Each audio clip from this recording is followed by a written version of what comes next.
Hello, everyone. Let's see. I don't know whether I'm up or not, but I do know my family is up. And anytime when my family is up, that is a beautiful blonde girl on the second from the left, right? Oh gosh, look at that! Look at that family.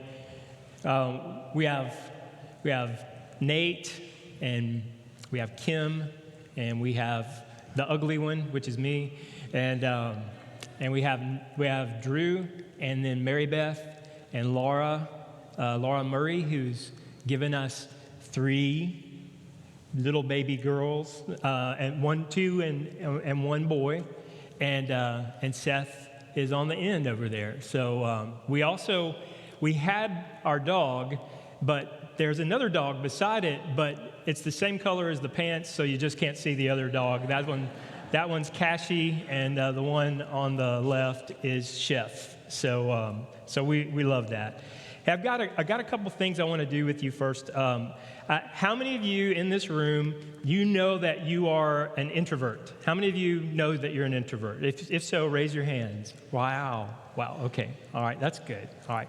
If you're an introvert, will you raise your hand? Okay, that's what happens. Like, okay, yeah, I kind of am. I think I is. I don't want to get anybody's way. You know, we're okay.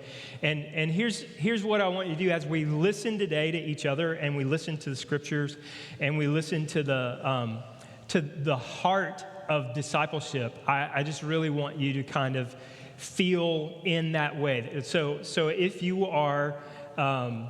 If you are an extrovert, I think Joel is a total introvert, right, Joel? Isn't that right? You know, you don't have any. Okay, all right, so that's great.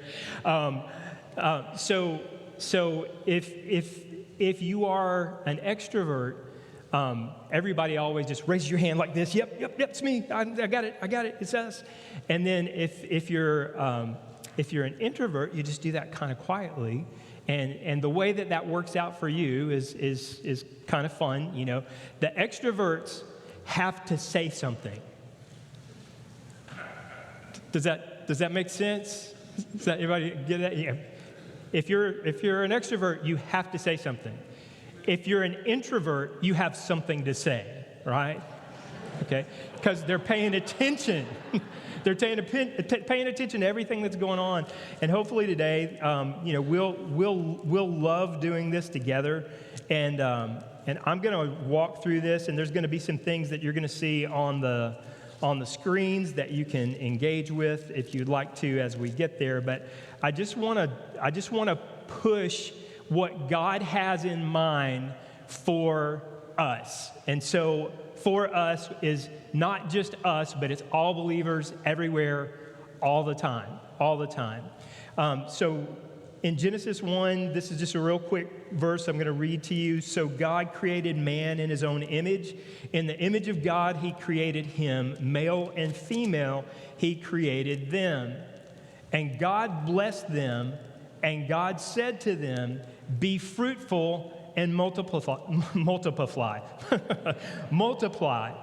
and fill the earth and subdue it and have dominion over all sorts of things that God gave them dominion over." And that was a great day. And you know, chapter 2 was a really good day also. But when you get to chapter 3, that's a pretty tough day, right? So in Genesis chapter 3, all of a sudden, we have a new order. Sin has worked into the game, and if you press over to just, this is the last part I'm going to read to you before we get in here, is in chapter 9, chapter 3 had to be dealt with, and it all the way through this part to chapter 9. This is what God said. So when things fell and sin came into the world, what we're looking at now is what God's response to not changing a vision or mission statement. I just want you to have that, okay? So whoever sheds blood of the man, by man shall his blood be shed. For God made him in his own image, and you be fruitful and multiply, increase greatly on the earth and multiply in it.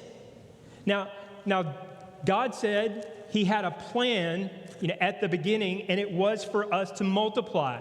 And that is like procreation, and it's also what we do in the world to help people find Jesus. And what we want to do as we do that is I just want to give you like one more like picture in your head. So there are a lot of people that don't come to churches with steeples on top, right? There's a lot of people out there that don't do that. We also know there's a lot of prodigals that are coming home all the time.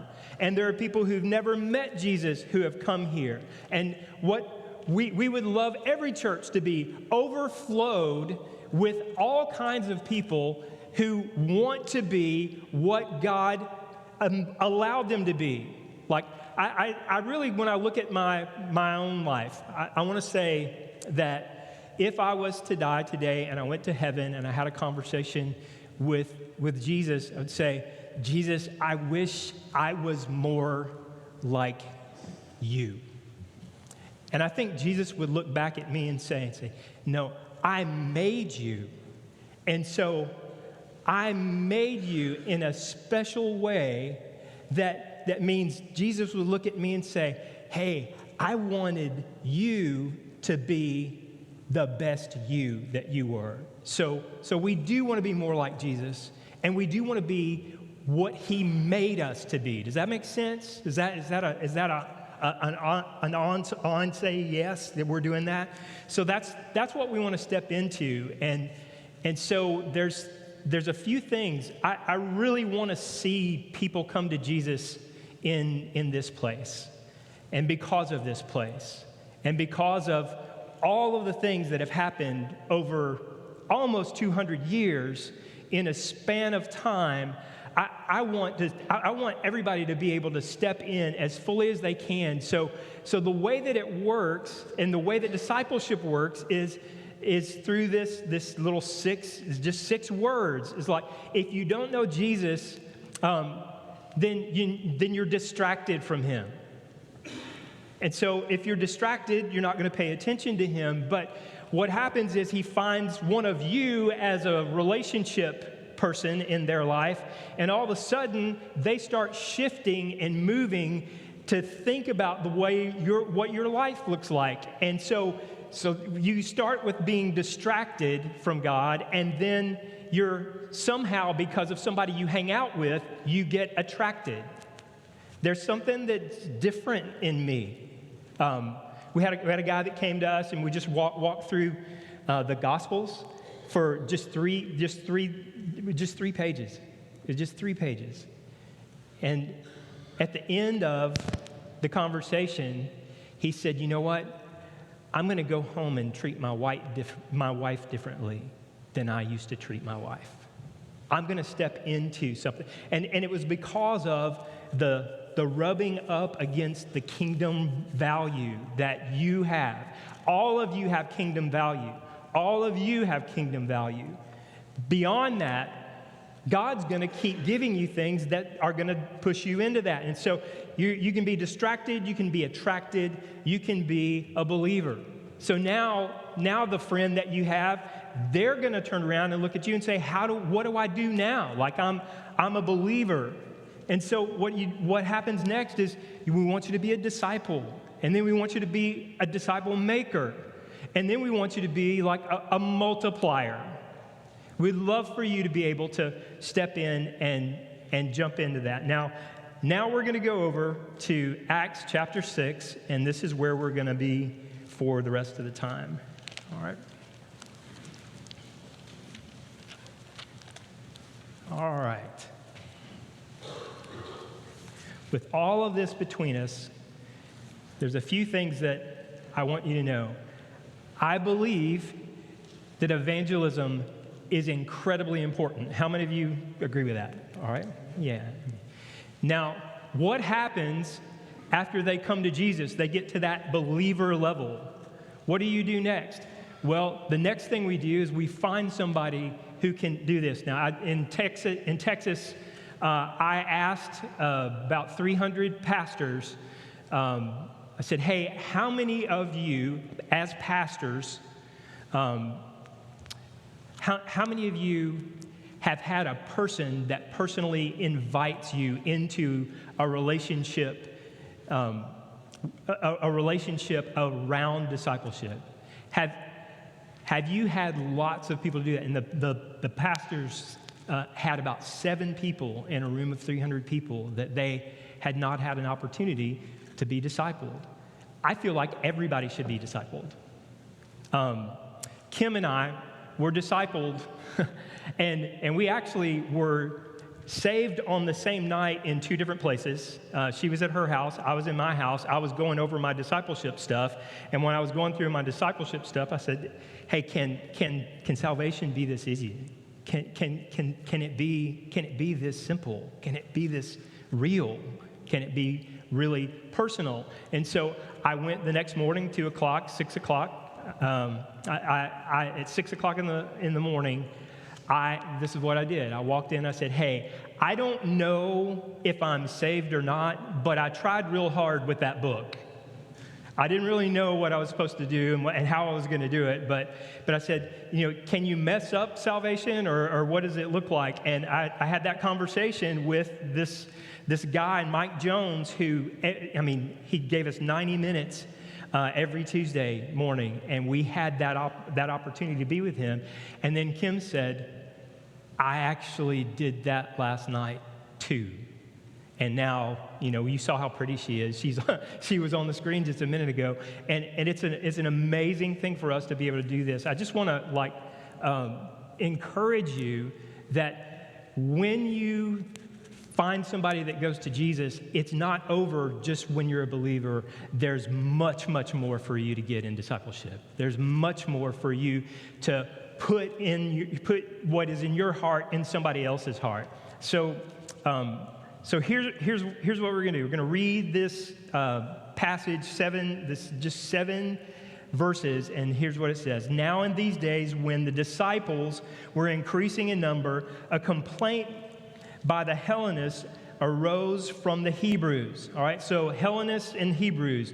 This is a Jewish culture, and this is a Hellenistic culture. These are 2 different groups of people, but what we see in Acts 1, 2, 3, 4, and 5, that the Holy Spirit came and power came on people, and authority were given to thousands of people. And as they moved forward through chapter 1 and 2 and 3 and 4, everything was just kind of moving forward. There wasn't any trouble until Ananias and Sapphira were in a little bit of trouble, and that even gave a lot of attention to what it means to be a believer. And so we're not going to get into that in deep. We're just going to go in. So now here we are again in these days when the disciples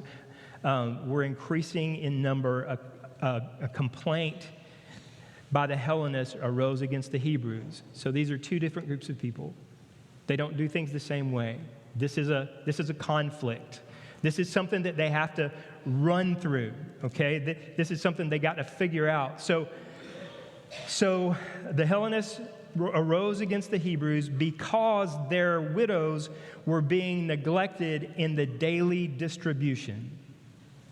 So in the daily distribution, that meant that if you were engaged and you had a mom and you're going to feed them, that's a normal thing in Jewish culture. That's what they do. But they did not do that for the Hellenists because they didn't have that culture. And so this is 2 different places doing 2 different things, but they're coming into the same Jesus. The same Jesus is going to solve this problem. And so when we get to verse 2 and the 12, this is now the 12. So who are the 12? Like, Jesus had how many disciples? 12. Right, that's right. That's really good. I'm glad that y'all can do that. Like, math is important, so let's make sure we keep doing all of that. Okay, so and this is what they say back in the and the 12 summoned the full number of the disciples, which now is around 5,000 people, just so you know, all right? Just so that it's there. And it's not right that, this is what the apostles said, it's not right for us that we should give up preaching the word of God to serve tables. Therefore, brothers, watch this. The apostles were so smart. They said, hey, therefore, brothers, pick from among you 7 men of good repute, full of the Spirit and of wisdom, whom we will appoint to this duty. But we will devote ourselves to prayer and the ministry of the word. Now, this isn't the apostles saying, I'm not too good to serve on tables, because they've been doing it. That's why they're trying to figure out how can we take care of this issue between these two cultures, and at the same time, how can we make this a one reality for both the Hellenists and for the Hebrews. So, but when verse 4. But we will devote ourselves in prayer and the ministry and word. They weren't going to step that away. That was important. They didn't have a Bible, number one. They didn't have production, number two. They didn't have pastors, and they didn't have programming. They didn't have all those things that we have. And things were going to work out just okay. So we devote, we pray to the ministry of the word, and what they said pleased the whole gathering. Now, I can't believe that that's true, because I've grown up in a Southern Baptist environment, and I know that if you get 5,000 people together and they say, hey, we're gonna solve this issue, and they do it just in these 2 verses of we will devote ourselves to prayer and the ministry of the word, and what they said pleased the whole gathering, 5,000 people. And they chose Stephen, a man of faith and the Holy Spirit, and Philip, and Prochorus, and Nicanor, and Timon. Anybody know anything about Timon? Who's coming along behind him? Pumbaa. All right, there we go. All right, so that's there. And Parmenas and Nicolaus, a proselyte of Antioch. So they know that they're different, but they're looking and seeing like the negativity between these 2 groups of people. And we just want to make sure that, hey, how can we bring people into something that we already have? And that's where discipleship really grows. There's a whole lot of stuff that we could talk about today that wouldn't make a difference, but if we get in a room and we're with somebody who's willing to pour themselves into 3 or 4 other people, and they grow, and they don't grow just like where the leader is. They're not trying to be the leader. They're trying to be the person God made them to be. And so we're going to make sure that everybody's going to do discipleship a little bit differently. And honestly, if it pleased the whole gathering, and they chose Stephen, a man full of faith and the Holy Spirit, and Philip, and Prochorus, and Nicanor, and Timon, and Parmenas, and Nicolaus, a proselyte of Antioch. And so as they stepped into this Antioch reality, it's a beautiful way for this passage to kind of come into its own. And the word of God continued to increase, and the number of disciples multiplied greatly in Jerusalem, and a great many of the priests became obedient to the faith. So what this means is we had 2 different cultures, and then even some of the priests stepped up and they said, hey, we want to be a part of this. And I just want to kind of press through a few of these things. So the number of disciples greatly increased, multiplied as disciples were added to community daily. Acts 2:41, 2:47, and 4:4. And as a thriving community, there was no need among them. You know, this is the part where, hey, in the first the first five passages, like, we were taking care of each other. We were looking at each other. As a matter of fact, we're supposed to take care of those in our church, and then if we have resources, we can help others. And this church does that like better than anybody I've ever seen. I know that's just a beautiful thing. I've only been here 7 weeks, but I know that that's a beautiful thing. Just see that there's a thriving community. We have AO, we have crisis pregnancy, we have last week on Thursday, we helped kids get resources for school, and our normal, ordinary people who are here are doing those kinds of things. And as they're doing those kind of things, you know what they're telling us? They're saying, hey, Kindig, like, I actually think we can make this better. Like, there were multiple people who said, we can make this better. This can work.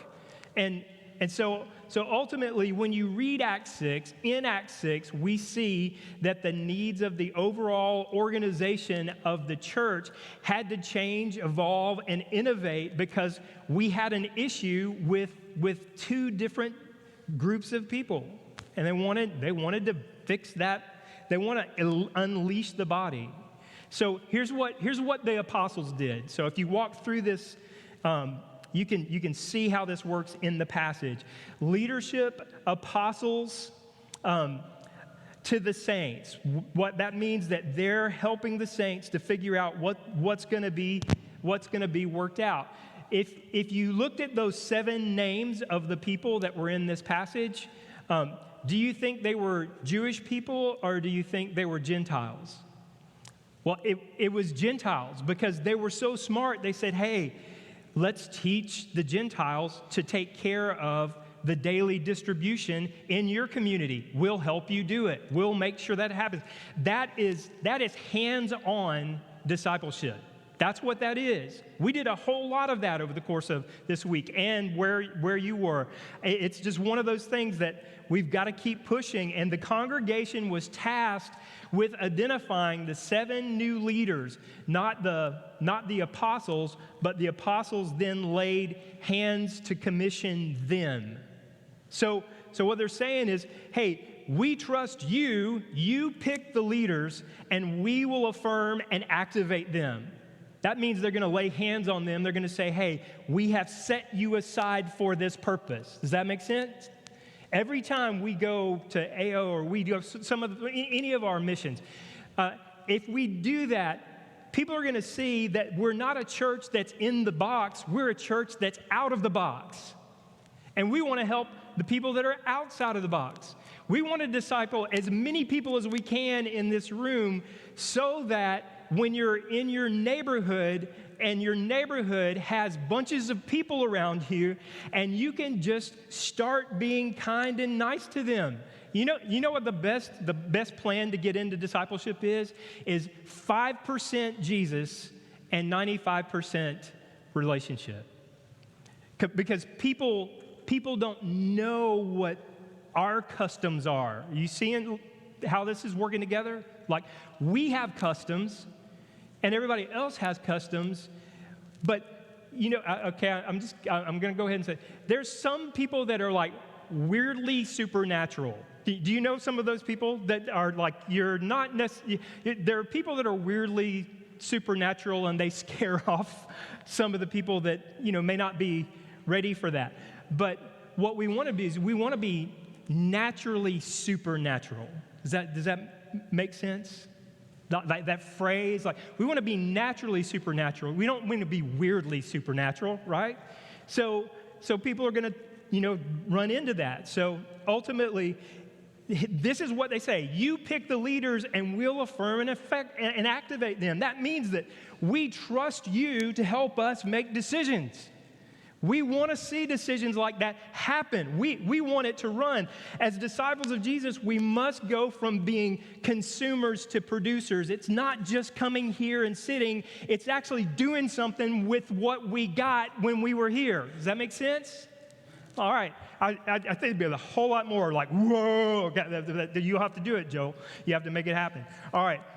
So the disciples of Jesus, we must go from consumers to producers. And we're not saying that everybody in the room is ready for all of that.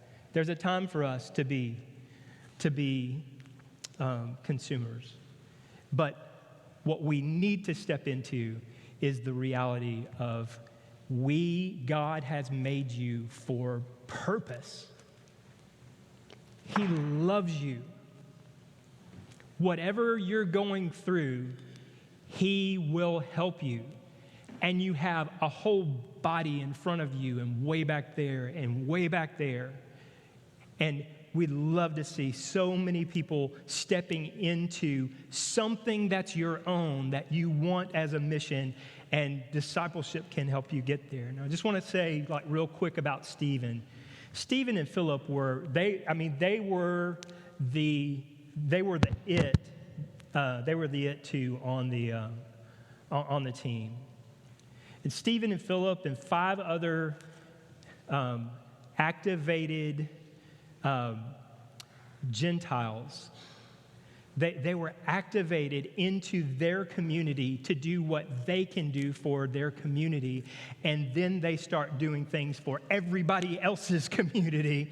And then Stephen goes to be the first martyr. The church, the posture of his heart, and what he has said to his murderers parallels. They stone him to death. And the hard response of Jesus perfectly in his crucifixion, he said the same thing that Jesus said. This is very holy and beautiful. And Jesus stands in the martyr Stephen's spot and just says, forgive them, forgive them, forgive them. These men stepped into table work, and he was so powerful that he was martyred. I want to just press in just a little bit more. Discipleship for me is not it's not something that I do. It's something that is in me to the point that I cannot not do it. I want to make disciples everywhere. Now, if we keep looking here, when ordinary believers step into their supernatural significance, the movement of God grows out of control. Have y'all ever been in one of those moments where you're like, oh my goodness, God is doing something and I don't really know what it is, but I can definitely, I can feel it, and I know it's going to happen, and it's going to happen.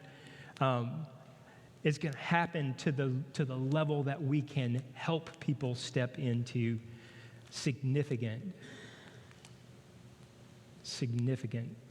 God movements. So Stephen and Philip and the other 5 went from being part of something. They were in the crowd with a group of people, and all of a sudden these 7 guys got pulled out of that. And when they got pulled out of that, all kinds of heavenly stuff started to happen. So Stephen and Philip and the other 5 went, they were being a part of something, and there's something better than that. It's being the cause of something. Being a person who steps in, who doesn't ever roll over. And the apostles still, they're connected to maintain the support to the 7 ministers. They're still helping them, but the notice notice how the apostles still have a major role in the movement. It's not like, hey, we're going to give this piece to you and this piece to you. This is all of our pieces, and we're going to do all of these pieces together, and we're going to celebrate you in whatever places it is that God just turns your heart, where he wants it to be. And Philip's ministry continued. If you just kind of look at this, we don't have enough time to get everything, but Acts 8:25 through 40, Philip is given powerful ministry assignments by the apostles, and we can be sure that there were more. He lands in Caesarea later in life, and Paul ends up staying at his house, which operates as a base of ministry for the area. Okay, so now watch this. What happened was, what had happened was, Philip and Stephen had unique ministry, and their unique ministry led them to, Philip was in a full-on revival, and he had the powerful ministry assignments that we can be sure were so many more, where he lands in Caesarea late in life, and Paul ends up staying at the house, operates as a base of ministry for the area. And Saul was there when Stephen got applauded by Jesus. And now Saul's at the end of his life. Philip is now called an evangelist in Acts 21, 8, 10. His daughters all had the gift of prophecy and were called prophets, lining up with Ephesians 4:11. Every member of the body, every disciple has a role to play, and we all have that. And we all have the opportunity to see what it is that you have. And it's not just a church thing. It's not just a spiritual thing. It's an everything. Discipleship is an everything. And he wants the very best for us. So no one in the body of Christ is expected to operate without the empowerment of Christ. And so in a little bit, we're going to pray, and we're just going to ask God to let us think about things like what sort of places can you make a difference? Can you make a place in your home space, like where you live, or your workspace where you work, or where you play, like pickleball, whatever you got, and then the places that you learn. You have the opportunity to make all of those places better everywhere that you go. And I would really love it if I could show it to you a little bit. Karen, can you go ahead and push those last slides up for me? Okay, so if you look at what we're seeing up there, let's just imagine, because we didn't have enough room to put 12 on there, but those are the 12 disciples. And they had a sphere of influence, but they didn't really know where it was, and we don't always know where that is. And so if you go ahead with that circle, that's just the sphere of where the 12 had influence. Now go to the next one. And people actually show up. When you're stepping into something that makes a difference, people are going to step into there. So there's a few people in there, and that's great. But those people on top of the next slide, those are people that are still in their influence, but you don't know everybody that's in there, but you just want to, hey, these people are, for some reason, like they're looking at us like they were looking like Jesus. And they wanted to learn how to look like Jesus. And then keep going. It stops right there because it got outside of the circle, and now it's too big for anybody to be able to handle it. And so just go ahead and give the slide one more click. All right, those guys right there, Stephen, Philip, Prochorus, Nicanor, Timon, Parmenas, Nicolaus. We lost Stephen. We followed Philip, and he had amazing journeys on that way. But if you go ahead one more, Karen, if you can go ahead and give one more slide. Okay. I just wonder, before you go home, if you could take a piece of paper and you put yourself in the middle of that circle. And put a circle around that to give you a sphere of influence. And then put the circles around each one of in the central circle, put those 7 around, and just say, what names can I go after with those 7 people? And how can we help you make disciples? I'll tell you just as quick as I can. There's a guy who was rough around the edges. And when I talk about rough around the edges, you didn't want women talking in the room, that kind of thing. But he was trying to find a relationship with Jesus. And he did. And he had 57 people who lived in their subdivision. And at the end of the year that he was working through, he said, Scott, I didn't do it. I didn't make it. I wanted to have everybody in my house or in their house. I wanted all 57. And I said, well, I mean, that's great. I mean, you can still do it. He said, no, I didn't. I just didn't do it. And I said, how many did you get? And he said, 54. He got 54. When God gets something stirring inside of us, we just want to pay attention to it.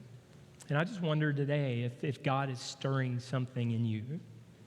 If there's something stirring in you, it might be that you just sit down and create your own sphere of influence. But beyond that, there's so many ways that little bitty things make really big things because God's in charge of it.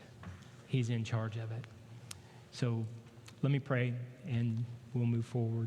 Jesus, thank you for allowing us to talk about how important it is for us to create leaders and to see the leaders that we have that are so unique and so special. We ask that as God turns your heart, we ask you to just allow him to guide you in the ways that you make your difference.